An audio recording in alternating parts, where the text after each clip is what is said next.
La bienvenida a Eric de la Barra con el tema titulado Mecánica estadística aplicada a la física de los microsismos causados por métodos de Kelvin.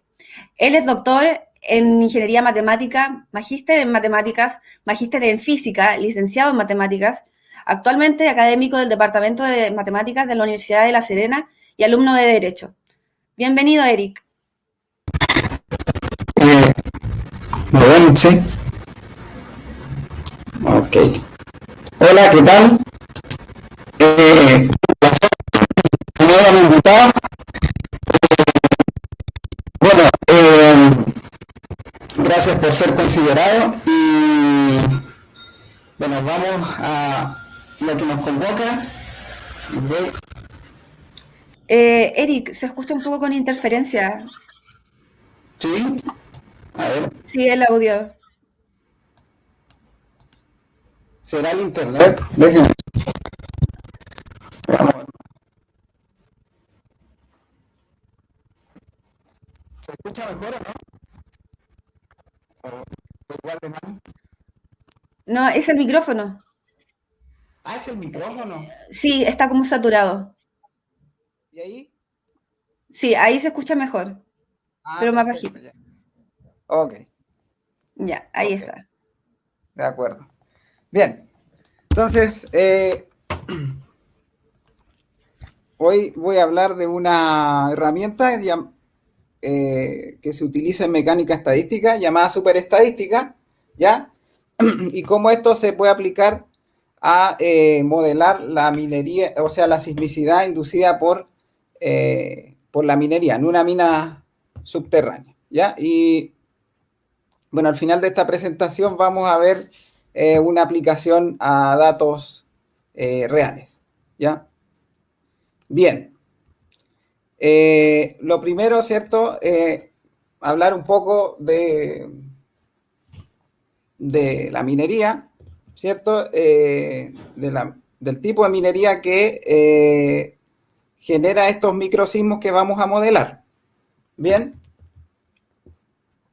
entonces, bueno, lo que ustedes ven acá, quizá a varios de ustedes esto les es familiar, ya esto es, ¿no es cierto? Aquí hubo un estallido de roca, ¿cierto? Y por lo que se ve, hubo un daño importante en la estructura de la mina. ¿Ya? El objetivo, ¿no es cierto?, Tienes que de compartir esto. pantalla. No has compartido todavía. Ah, no he compartido. No. Ah, pues, ok, ahora sí. Compartir pantalla.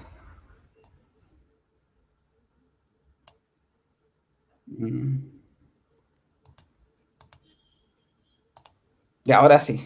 Perdón. Ya. Ok, entonces, ahora sí. Sí, Bien. ahora sí. Entonces, como les comentaba, el objetivo es modelar sismos, ¿cierto? Los sismos que ocurren al interior de una mina explotada por panel o block caving, ¿ya? Y esto tiene fines prácticos, ¿no es cierto? El fin práctico es poder anticiparse a eventos no deseados, tales como un estallido de roca, que ocurren cuando la sismicidad dentro de la mina sobrepasa un nivel, ¿cierto?, permitido. En el caso, no sé, de la mina, por ejemplo, el Teniente, o en general cualquier mina subterránea, ¿ya? Los sismos arriba de la magnitud 1.5 ¿ya? Ya se consideran peligrosos. ¿Ya? Entonces, el objetivo es entender cómo se generan estos sismos o entender su comportamiento e intentar evitar, ¿no es cierto?, situaciones como la que se ven en esta fotografía, ¿no?, en la que hubo un daño importante en una mina producto de un estallido de roca. Vamos a ver cómo se generan, ¿no es cierto? Cómo es la minería, bueno, que ya ustedes seguramente saben bastante bien, y cómo se generan los microsismos, y por qué los microsismos son, por así decirlo, un mal necesario. Bueno, Acá nosotros vemos una figura, ¿no es cierto?, que es un esquema típico de la extracción de mineral mediante blockchain. Entonces acá tenemos, ¿no es cierto?, el, el macizo rocoso, ¿cierto?, donde aquí está el cuerpo mineral. ¿Ya? El cuerpo mineral, ¿cierto?, está a una distancia considerable de la superficie, por lo tanto, no conviene, ¿no es cierto?, hacer una extracción a tajo abierto. Por lo tanto, ¿qué es lo que hacemos? Bueno, hacemos una serie de túneles, ¿cierto?, para situarnos por debajo del cuerpo mineral. Acá, ¿no es cierto?, bueno, tenemos varios niveles, ¿ya? Y lo que hacemos básicamente, ¿no es cierto?, es derribar el macizo rocoso desde abajo hacia arriba. Entonces, ¿qué es lo que hacemos? Fracturamos, ¿cierto?, por medio de explosivos, o ahora que se usa bastante también el fracturamiento hidráulico, ¿ya? Generamos una fractura acá y comenzamos a extraer la roca fragmentada. Eso a su vez, ¿no es cierto?, va a generar, cuando extraigamos la roca, ¿cierto?, esto lo transportemos, ¿no es cierto?, hacia la superficie, acá se va a generar un vacío y ese vacío va a generar una nueva fractura, ¿cierto? Va a generar nueva fractura y nueva fragmentación. Y en ese proceso de fragmentación y de remoción de roca fracturada, ocurren los sismos, los microsismos. Ahora, cuando hablamos de microsismos, ¿de qué magnitud estamos hablando? Estamos hablando de magnitudes que se han detectado desde los menos 7 grados a hasta los 2, hasta los 3 grados inclusive, ya sismos muy, muy fuertes para el contexto de una mina, ¿ok? Lo que son letales, ¿no es cierto?, para la estructura de la misma. Pues bien, la idea es que haya sismicidad, sí, pero es que ésta sea controlada, ¿ok? Y nosotros, bueno, en esta presentación la idea es un poco entender cómo modelar este tipo de fenómenos, ¿ya? Bueno, aquí mencionamos el fracturamiento hidráulico, que también es uno de los objetivos de esta presentación, medir cuál es su impacto en la minería. El fracturamiento hidráulico viene más bien, ¿no es cierto?, originariamente de la industria del petróleo, ¿ya?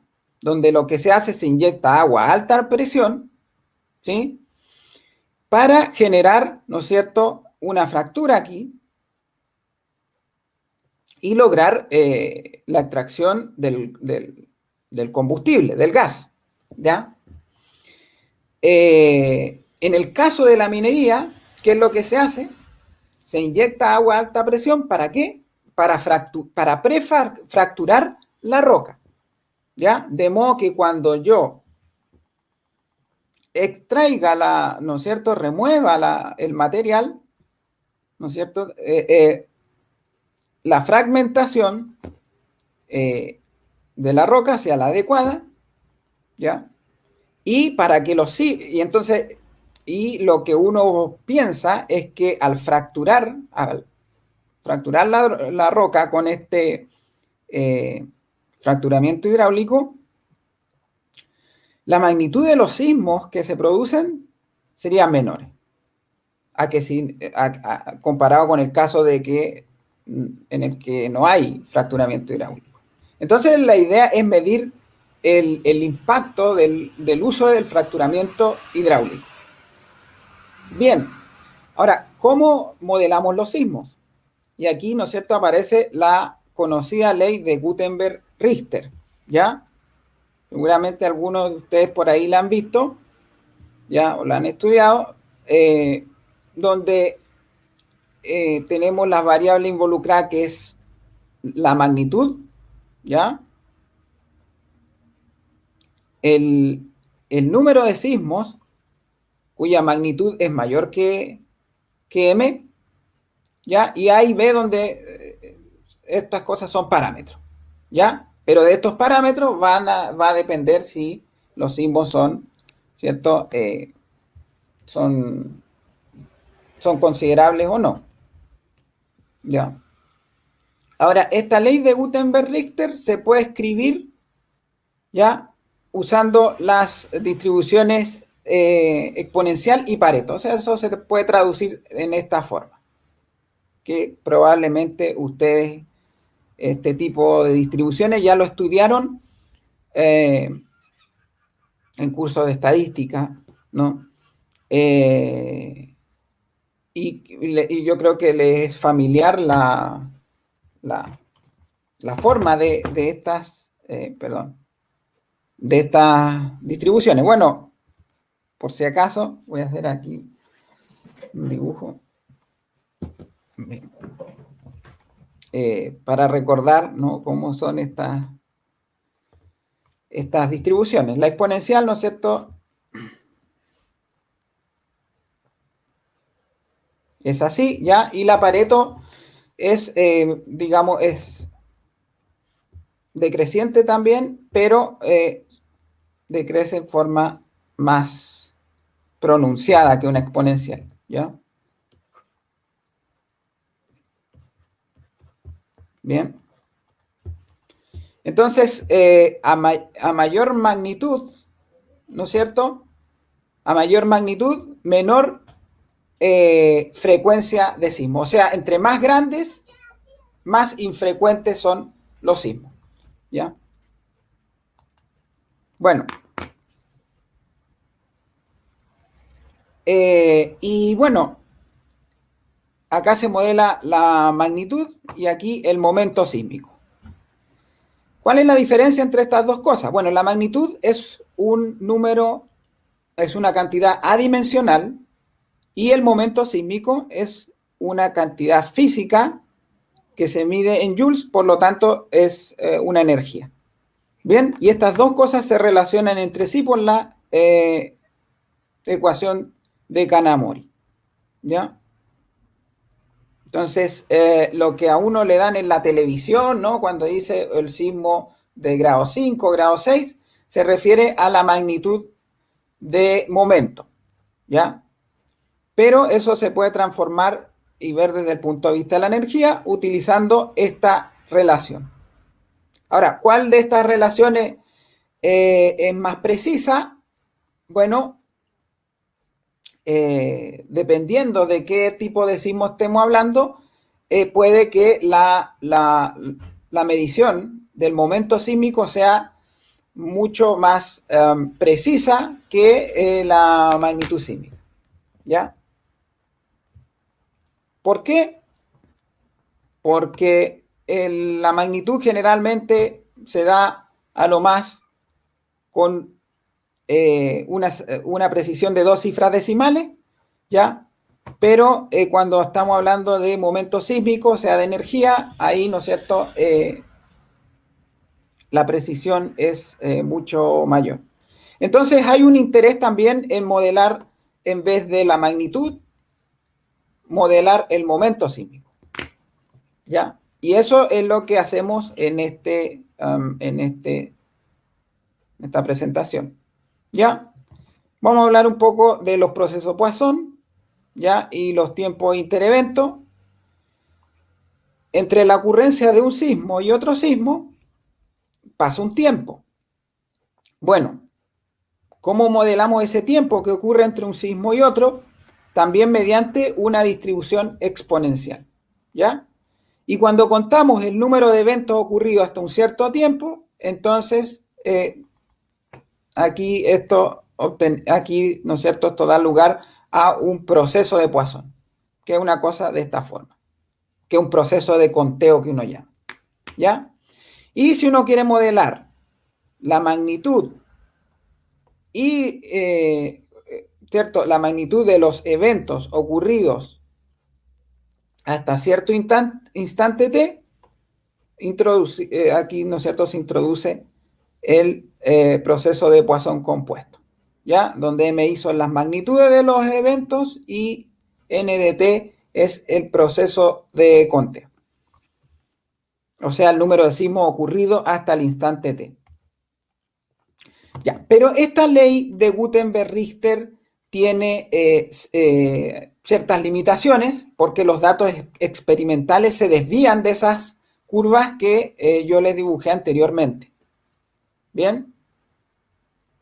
Entonces, por una parte, la distribución exponencial, quizá ustedes lo recordarán, es una distribución que no tiene memoria, ¿ya? O sea, lo que acaba de ocurrir no afecta a lo que está ocurriendo ahora. Y eso claramente no es cierto para los sismos, ¿ya? Porque si yo tengo un sismo de una magnitud importante, eso va a generar réplicas.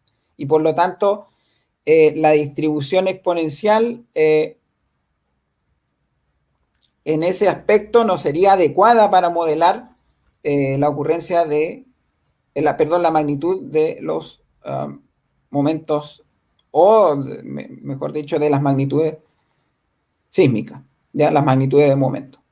Bien, entonces, cuando uno ve los datos empíricos y lo compara con la distribución teórica, hay ciertas desviaciones, ¿ya? Y eso se debe precisamente a lo que les comenté, ¿ya? De que la distribución exponencial no tiene memoria, ¿ya? Si uno dibuja o grafica, ¿cierto?, la distribución empírica, o sea, lo que obtenemos con los datos reales, obtenemos cosas de esta forma. O sea, tenemos un crecimiento y después un decrecimiento. Si ustedes recordarán de la figura que hice hace algunos momentos, ¿no es cierto?, se habrán dado cuenta que la distribución exponencial es solamente decreciente, siempre es decreciente. Pero los datos empíricos nos muestran que esto sube y después baja, ¿ya? Entonces eso tiene una explicación que en breve la vamos a comentar, ¿ya? Bien, entonces aquí aparece el concepto de superestadística, que es algo que viene de la mecánica estadística, bien, y se usa para modelar fenómenos complejos, ¿ya? Fenómenos complejos, o sea, fenómenos en los que hay un alto nivel de interdependencia. Ya, entonces, ¿qué es lo que se hace? Bueno, aquí hay un dibujo. Bueno, esta es la situación de Beck-Cohen. O sea, esto es un esquema que me va a ayudar a explicar de qué se trata esto, ¿ya? Sucede que esto es un gran sistema físico, ¿ya? De cualquier tipo. O sea, un sistema complejo. Entonces, este sistema, este gran sistema, lo divido en subsistemas, ¿bien?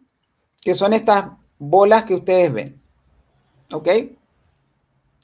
Entonces ocurre que en cada una de estos subsistemas, de estas bolas, ¿ya? Hay un comportamiento dado por alguna distribución conocida. Por ejemplo, en cada bola, ¿no es cierto?, en el caso de los sismos, observamos un comportamiento exponencial. Pensemos que ahora pensemos en nuestro caso, esto sería la mina, ¿bien?, donde ocurren los sismos, y estas bolas serían pequeños sectores de la mina donde ocurren sismos. Entonces pensemos que en cada uno de estos sectores, de estos pequeños sectores, los sismos que allí ocurren se modelan por una por una distribución exponencial. Entonces la pregunta es, bueno, y pensemos que puede tener distintos parámetros. Aquí dice beta 1, beta 2, etc. En cada subsistema hay diferentes parámetros para la distribución exponencial, pensando ahora en nuestro caso. Entonces la pregunta es, si yo tengo que acá en este subsistema tengo una exponencial de parámetro beta 1, aquí beta 2, etcétera, eventualmente distinto, ¿cuál es el comportamiento que resulta de la suma de todos estos subsistemas? O en otras palabras, ¿cuál es el comportamiento del gran sistema? ¿Ya? En este caso, de la mina completa. Y ahí entonces, ahí aparece la superestadística de Beck-Cohen, que es básicamente, o en términos bien, muy simples, sumar cada uno de los efectos de estos subsistemas. ¿Ya? Y esto es lo que se observa aquí, ¿ya? En cada una de esas células de esos subsistemas suponemos una distribución exponencial, ¿ya? Ese parámetro es constante en cada subsistema, pero puede ser distinto para cada subsistema. Y para conocer la distribución en el sistema completo, ¿qué es lo que hacemos? Bueno, sumamos todos los efectos. ¿Ya? Entonces sumo todos los, digamos, el efecto de todos los subsistemas y ahí obtenemos una distribución y a esa distribución nosotros le llamamos superestadística. ¿Por qué? Porque suma todas las distribuciones de esas pequeñas células que vimos. ¿Ya? Entonces, si suponemos que, bueno, y acá ahí está la distribución local y aquí está la distribución de los parámetros. ¿Cómo se distribuyen estos parámetros? Entonces, si suponemos que estos parámetros se comportan de acuerdo a una distribución gamma, ¿ya? Entonces, la distribución correspondiente, digámoslo así, entre comillas, la suma de todas las distribuciones, es esta de acá, ¿ya? Que es conocida como la distribución de Salis. ¿Bien? ¿Y qué particularidad tiene esto? Que, bueno, esto tiene dos parámetros, B y Q, y cuando Q tiende a 1, esto tiende a la función exponencial. O sea, cuando estoy en el caso límite, recupero la distribución usual, la exponencial usual. Entonces, esto en la práctica es una función distribución que corresponde a una deformación de la distribución exponencial. Y esta distribución ha sido muy exitosa para modelar diversos fenómenos naturales, como, bueno, tormentas solares, turbulencias, alteración en el campo geomagnético y también para modelar sismos. Y eso entonces es lo que nosotros aquí en esta presentación usamos para modelar los sismos al interior de una mina. Bien, entonces esto viene a ser una corrección de esa distribución exponencial. Ya.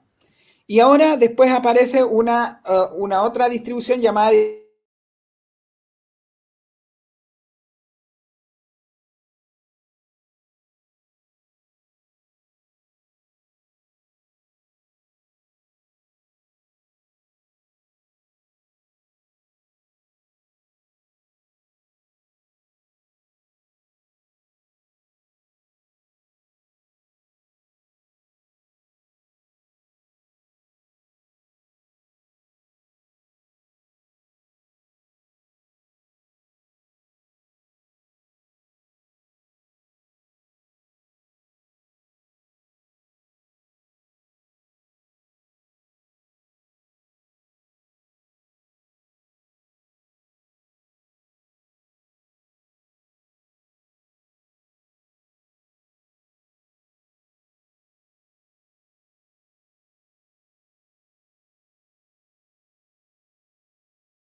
Bueno, pedimos cierto disculpas.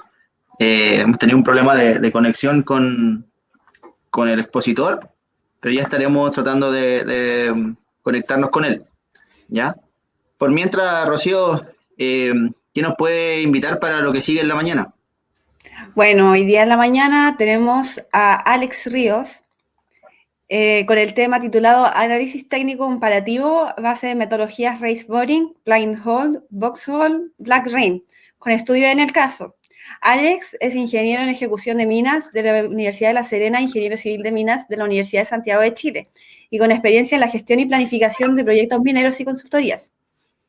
Además, también tenemos a Nuri Briceño con el tema titulado Innovación abierta, experiencia con proveedores locales. Nuri es ingeniera civil industrial y su gerente de innovación operacional en Antofagasta Minerals. Así que esta mañana está muy recargada y no se la pierdan por nada.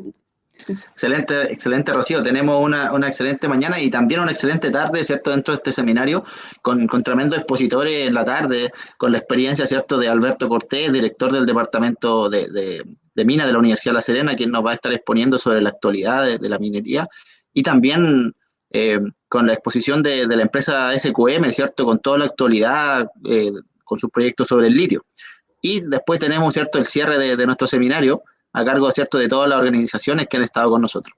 Me comentan que que Eric ya regresó, así que vamos a darle el paso para que pueda continuar con su presentación. Continúa, Eric.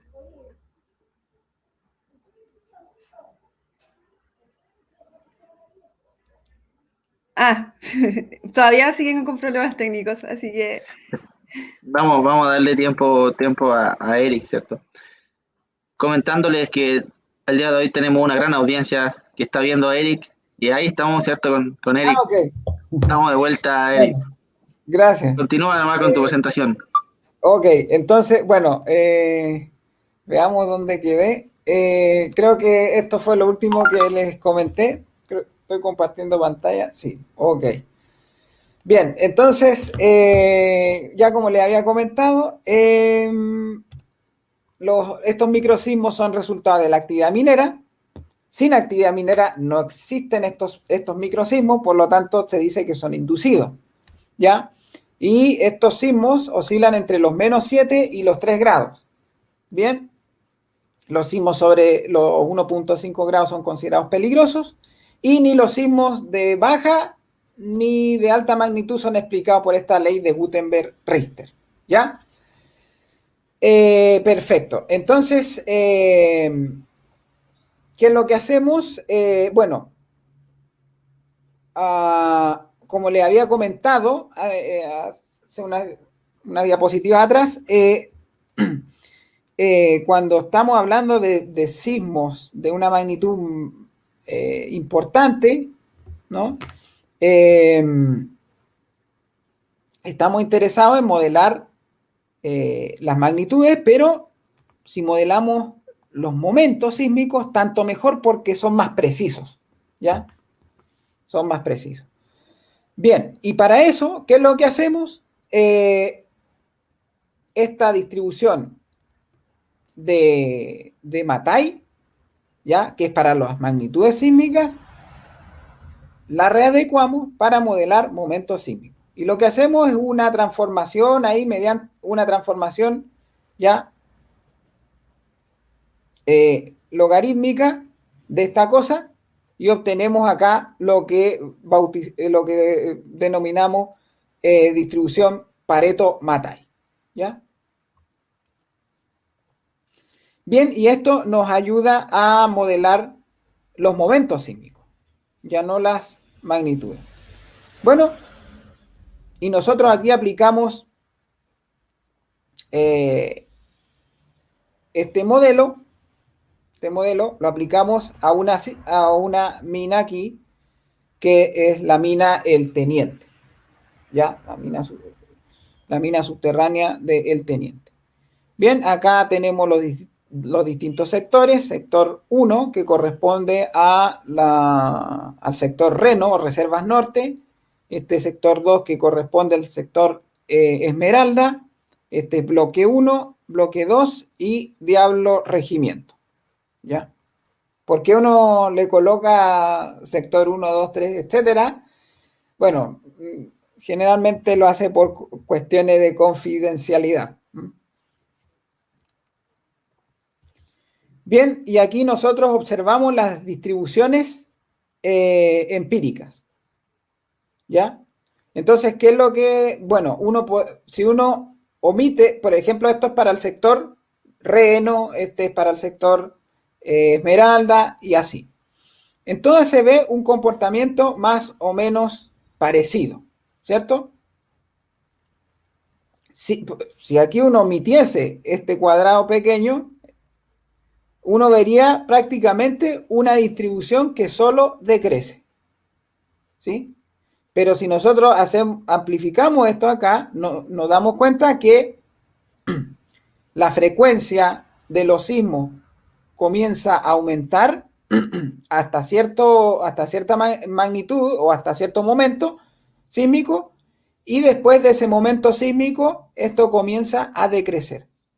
Bien, acá la misma cosa, en todo se ve algo similar. ¿Ya? ¿Por qué ocurre eso de que aumenta la frecuencia a medida que aumenta la magnitud o el momento sísmico y después decae? Bueno, eso ocurre debido a un problema, digamos, de los instrumentos, ¿ya? De los instrumentos de medición de estos sismos. A ver, vamos a hacer un esquema. Entonces, ¿qué es lo que ocurre? Yo tengo acá la mina, ya, digamos, y aquí yo coloco unos aparatos llamados geófonos, ¿ya? Estos geófonos son los que detectan los sismos, ¿ya? Los geófonos.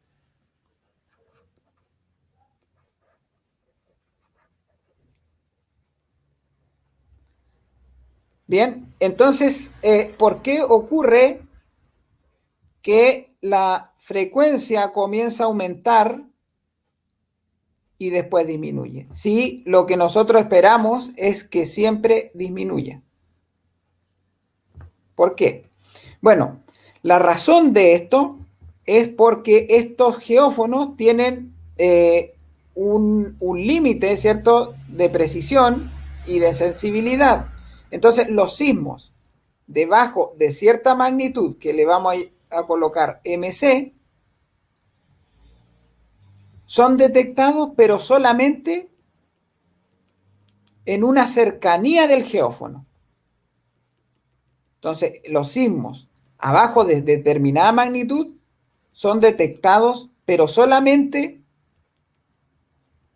en las cercanías del geófono. Entonces, pensemos que queremos medir, medir la frecuencia de los sismos ocurridos de grado -1, supongamos, pensándolo en magnitud de momento. Entonces, si ocurre en una cercanía del geófono, entonces el geófono lo va a detectar.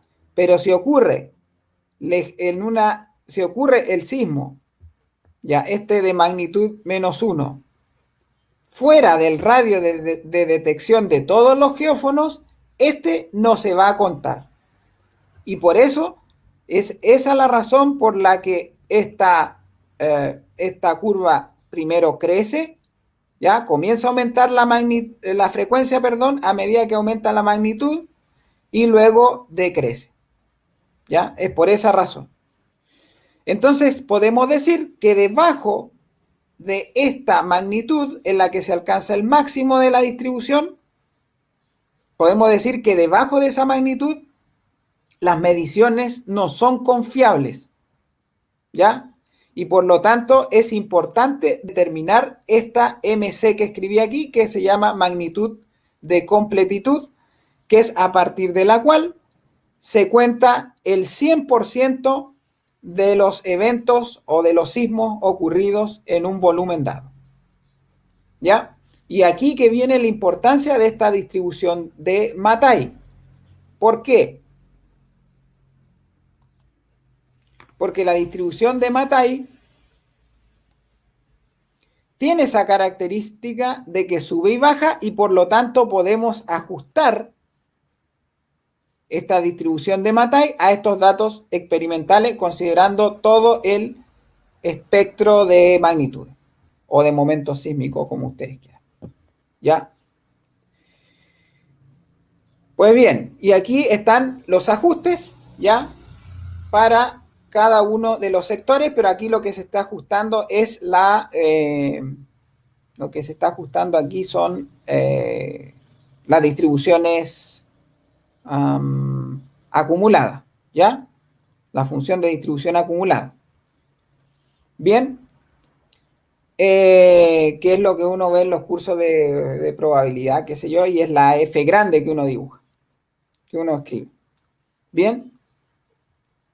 Bueno, no escribí aquí los errores, pero digamos los ajustes son bastante buenos.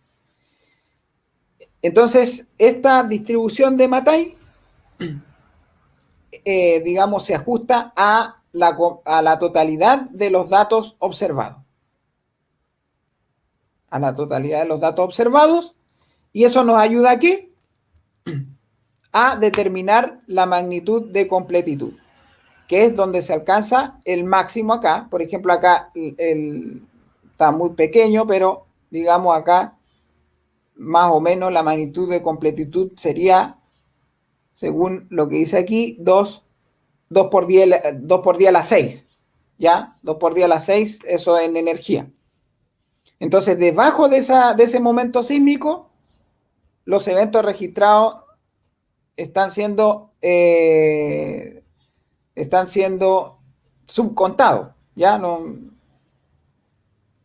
por lo tanto, debajo de este momento sísmico, los eventos son, aquí los eventos no son confiables, las mediciones no son confiables, solamente arriba de esta cantidad. Acá la misma, algo similar, ¿no es cierto? Arriba de cierta cantidad, las mediciones son confiables, debajo de ellas no son confiables. ¿Ya? ¿Y eso cómo se obtiene esa magnitud que divide los datos entre confiable y no confiable? Maximizando, ¿no es cierto?, la distribución de Mattei. Entonces lo maximizo, es una función de una variable, y determino analíticamente esta magnitud de completitud para cada uno de los sectores de la mina. ¿Bien? Bueno, eso es lo que les quería hablar. No sé si fue muy corto, pero bueno. No sé si tienen preguntas. Muchas gracias, Eric. Sí, hay algunas preguntas del público. Kevin Huerta pregunta, ¿a qué se debe que los signos de baja y de alta magnitud no pueden ser modelados a través de este método? O sea, a través de la Gutenberg-Richter. Claro, como les había comentado, a ver.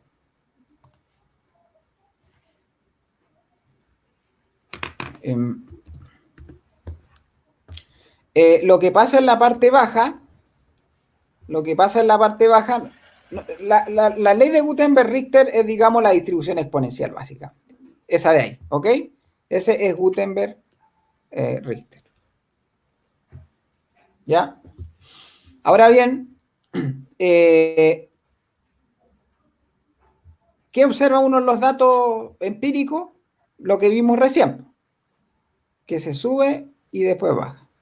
Pero obviamente esto responde a un defecto en la precisión de los aparatos, ¿ya? Y aquí entonces está la magnitud de completitud, ¿ya? Y si se da cuenta, obviamente esta curva no se puede ajustar a estos datos. Por lo tanto, cuando estamos en las bajas magnitudes, no podemos ajustar la Gutenberg-Richter. ¿Ven? ¿Qué es lo que pasa para las altas magnitudes? Bueno, cuando uno está en las altas magnitudes y uno dibuja y uno grafica la Gutenberg-Richter y grafica los datos experimentales, los datos experimentales, digamos,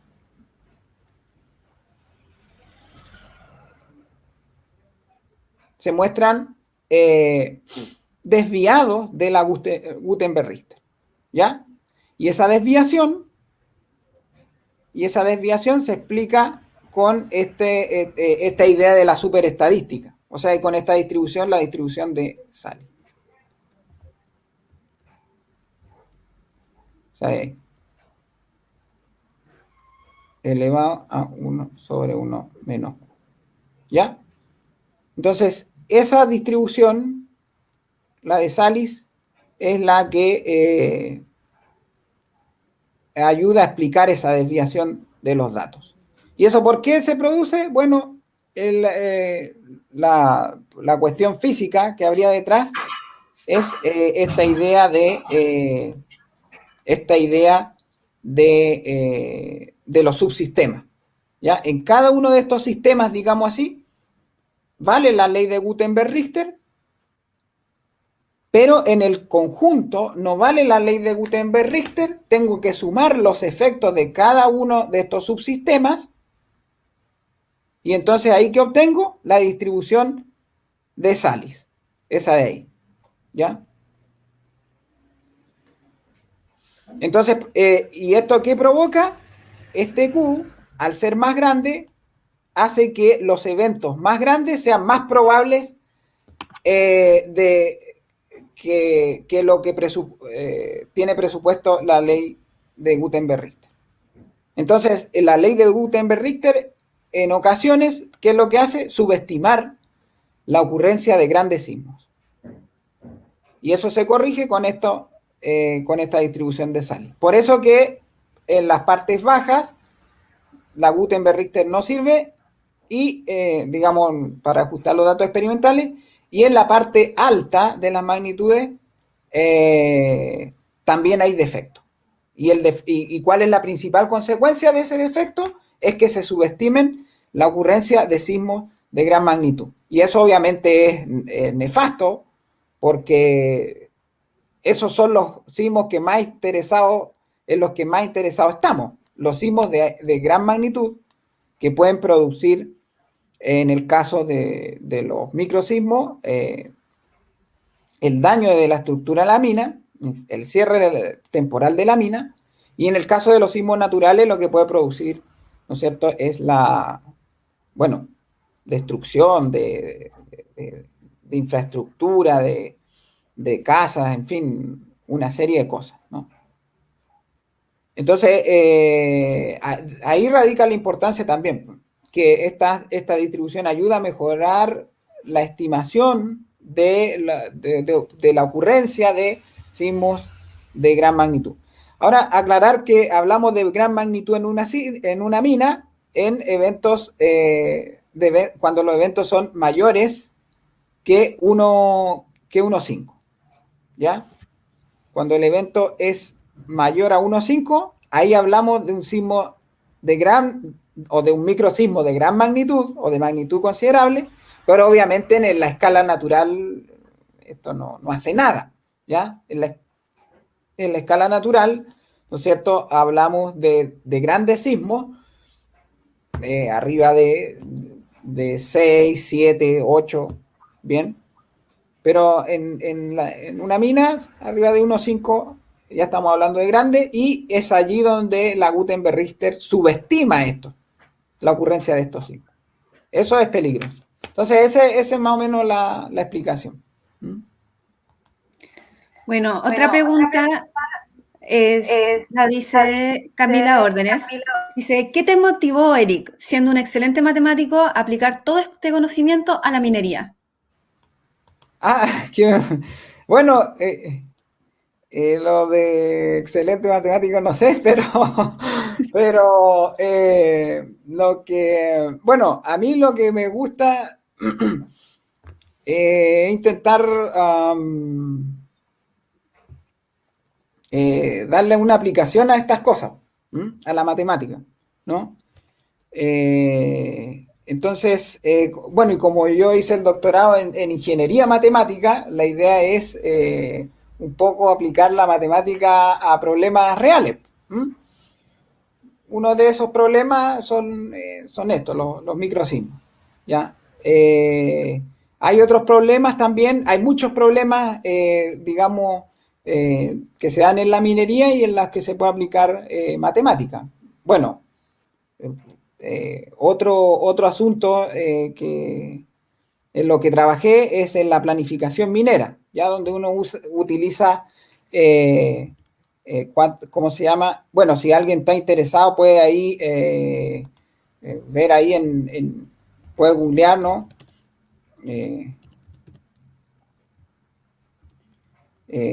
Cibertesis, Universidad de Chile, Eric de la Barra, y ahí pueden ver otros trabajos relacionados con minería, ¿ya?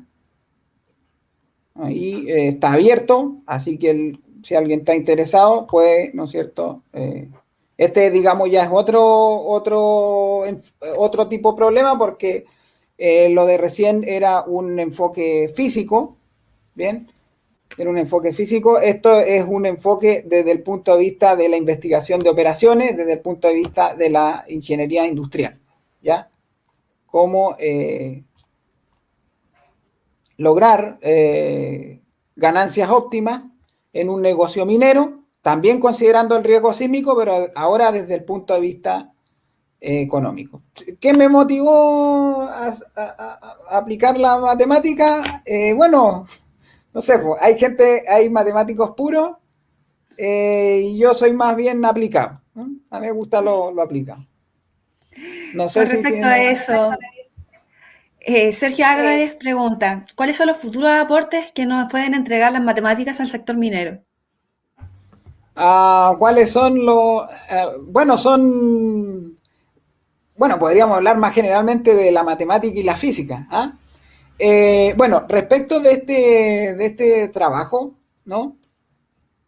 Lo que nosotros finalmente también constatamos, no lo señalé, pero una de las cosas que constatamos fue que se concluye que el uso del fracturamiento hidráulico efectivamente, por ejemplo, ayuda a disminuir la